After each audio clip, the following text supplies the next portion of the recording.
आज बाजार बढ़त के साथ बंद हुए हैं। निफ्टी 34 अंक चढ़कर 24,855 के पास बंद हुआ। सेंसेक्स 144 अंक चढ़कर 81,482 के पास बंद हुआ।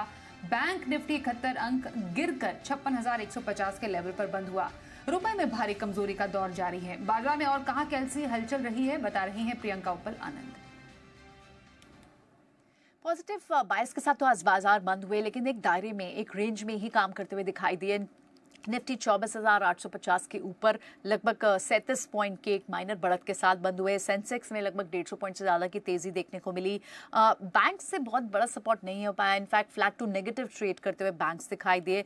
और ब्रॉडर मार्केट में भी यार आप देखें तो वहाँ पर भी फ्लैट टू नेगेटिव कामकाज होते हुए दिखाई दिए। कल जिस तरह की रिकवरी दिखाई दी थी, शायद बाजार पर इंडिया और यूएस के बीच में ट्रेड डील को लेकर कोई क्लैरिटी नहीं, इनफैक्ट थोड़ा सा और टेंशन और डर का माहौल दिखाई दिया, जिसके वजह हमने बाजार पर भी आपको लेवल्स पर और जिस तरह की एक रेंज बाउंड मूव दिखी उस पर देखने को मिला। आज निफ्टी के जो बड़े गेनर्स थे वो स्टॉक स्पेसिफिक मूव फिर से दिखाई दिए। एलएनटी के अच्छे नंबर्स, स्ट्रॉन्ग एक और कोई अल्ट्रा मेगा ऑर्डर उन्हें जो कल मिला, और उसके बाद अच्छी ब्रोकरेज रिपोर्ट्स। इसके बाद एलएनटी 5% तेजी के साथ बंद हुआ। एनटीपीसी में लगभग 1% की तेजी थी। टाटा कंज्यूमर, सन फार्मा, ये दूसरे कुछ और बड़े मूवर्स थे।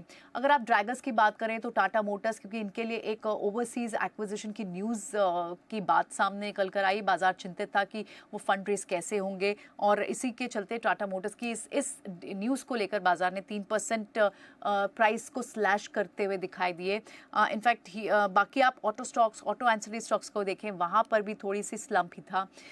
हीरो मोटोकॉर्प में भी 1.5% की गिरावट थी। बजाज ऑटो वीक हुआ था। अब बहुत इंपॉर्टेंट ये टाइम है क्योंकि सारे ही ऑटो नंबर्स भी हैं और ऑटो सेल्स डेटा जुलाई मंथ का भी आना है। तो इस टाइम पर ये सारे न्यूज़ इम्पैक्टिव भी हैं और इम्पॉर्टेंट भी हैं।